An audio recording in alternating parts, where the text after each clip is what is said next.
Shalom, shalom. Always praying everybody as well. Look,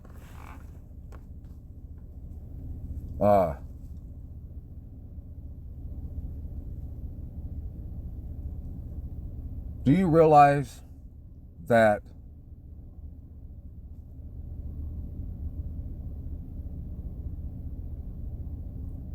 there's two destinations? I know y'all know that. But we, people, walk our ass to whatever destination out of those two we choose, whether we know it or not.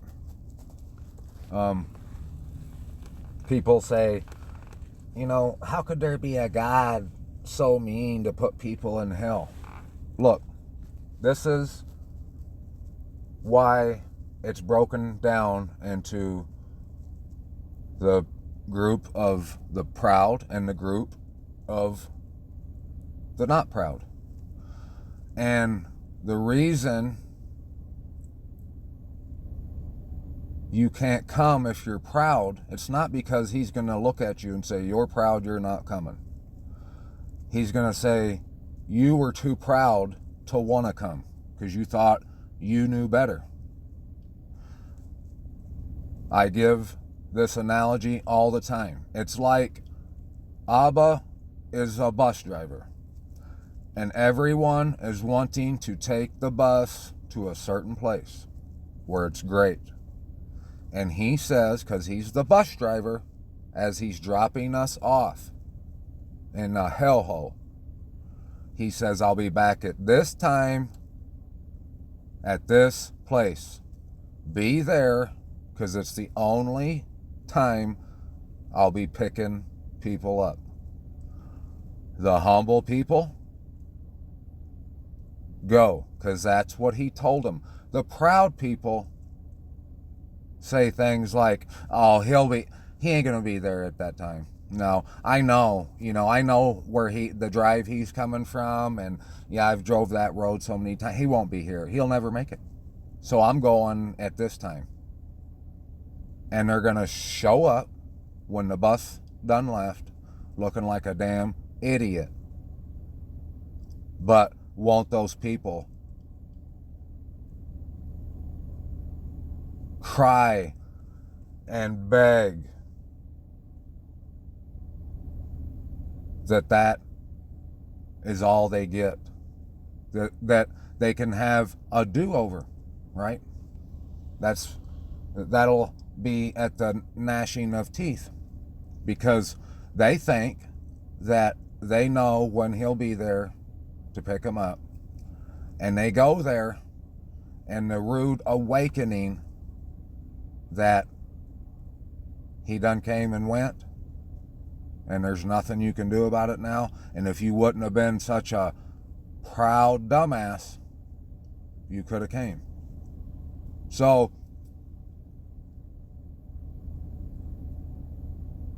that's everything is tied together. That's why the Messiah said we must eat the flesh and drink, because this is the case.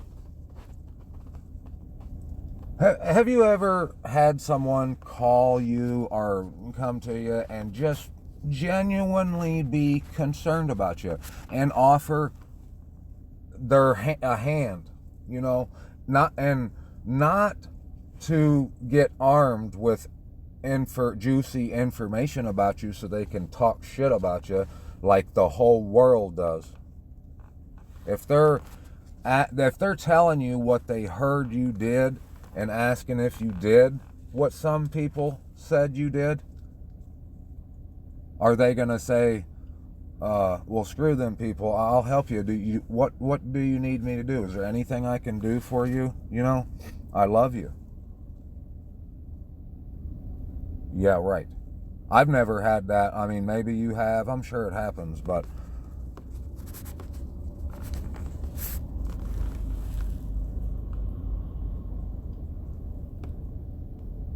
they will not follow the instructions to this place and how to get out. Because just like a stubborn man who refuses to look at the instructions when he's putting something out of a box together, always, most likely, most times, finds himself with a unfinished, dangerous creation he has created that ends up in the trash, or he swallows his pride, and after his wife has bitched enough, he finds himself digging for those instructions out of the garbage can and starts from scratch all over again. Okay? But you don't get to do that in this scenario. Once you're gnashing your teeth, bye. Bye-bye. Okay? And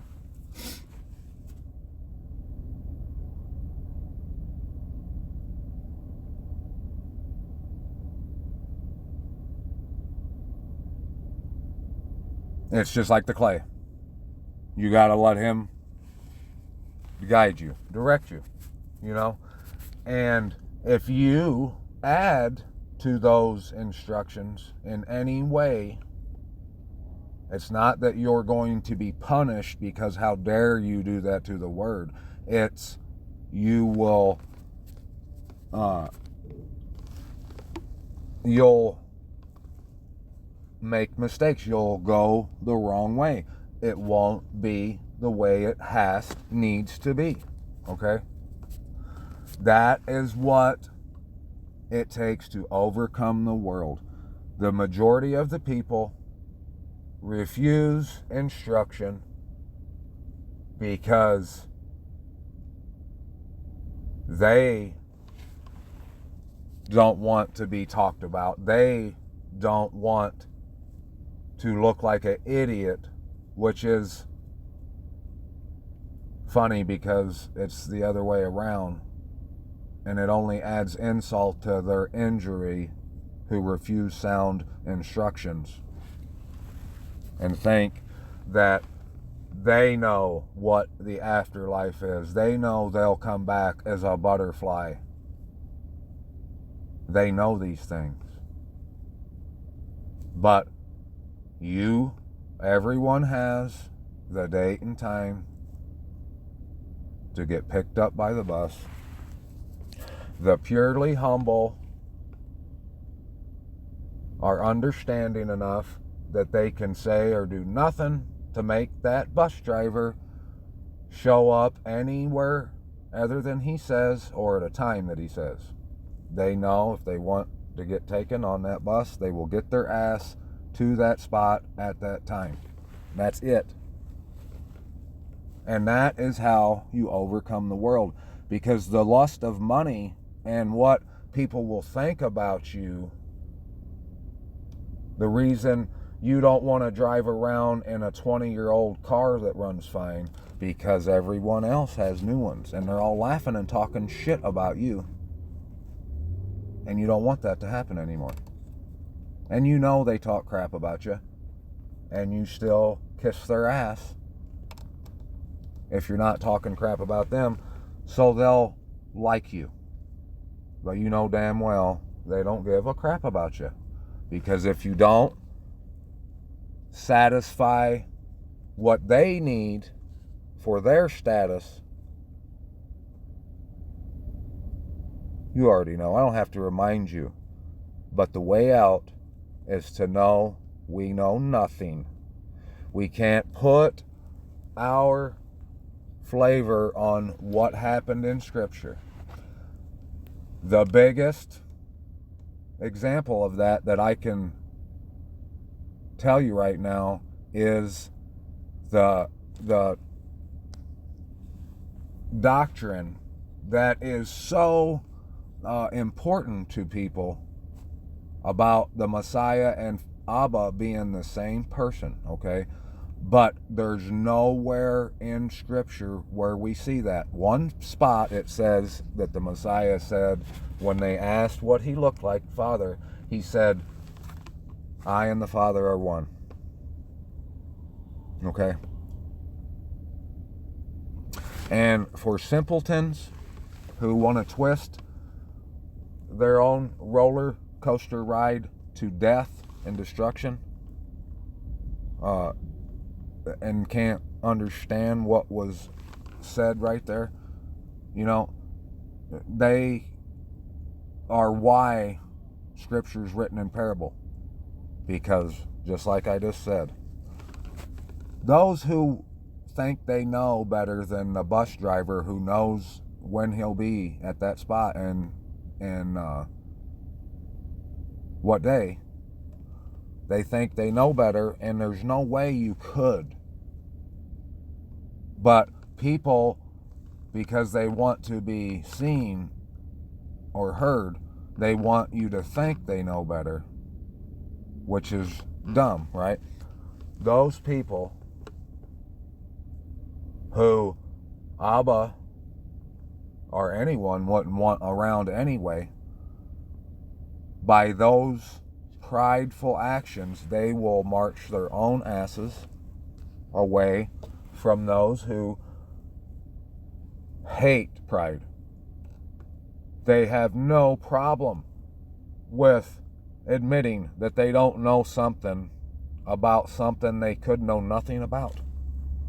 And they're not going to sit there and act like most people and act like they do know everything about something they have no knowledge of.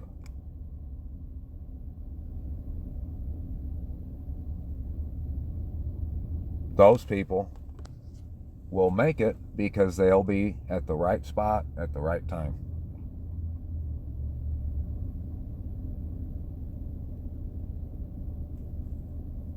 If you believe what the one-eyed monster, one-eyed beast tells you that's in your living room,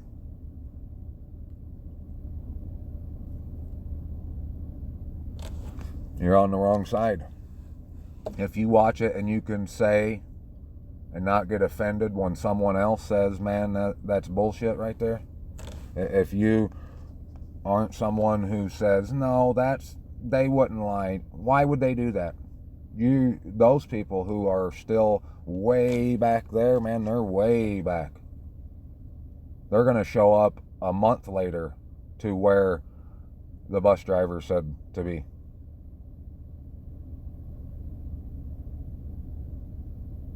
That's why people will gnash their teeth, because they're so full of shit and full of themselves that when they finally come to the moment that they finally realize what it was all about and what they could have done and how easy it could have been and how stupid they were, and there's no hope now, it's over, you wasted away your opportunity.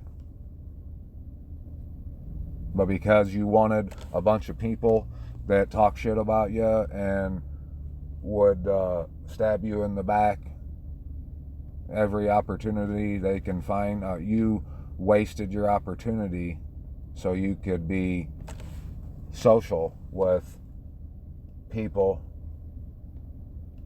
who are blood-sucking vampires. Now, if you find a good person, be their friend, because they aren't wanting to suck you dry and kick you while you're down.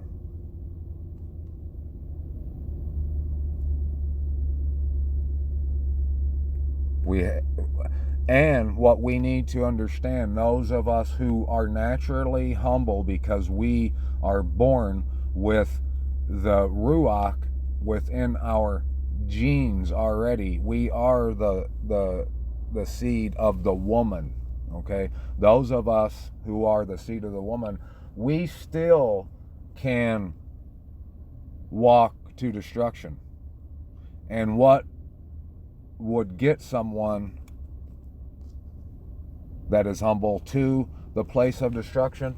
It will be because they were concerned what people would think of them. You got to realize that anyone you could be concerned with how they feel about you, if you're concerned about that, you got to realize who those people you are concerned with, how they feel about you are. And realize you're never going to please them unless you're giving them what they want. What can you do for me 5 minutes from now? Shalom, shalom. Peace out. D's out. Do your part, man.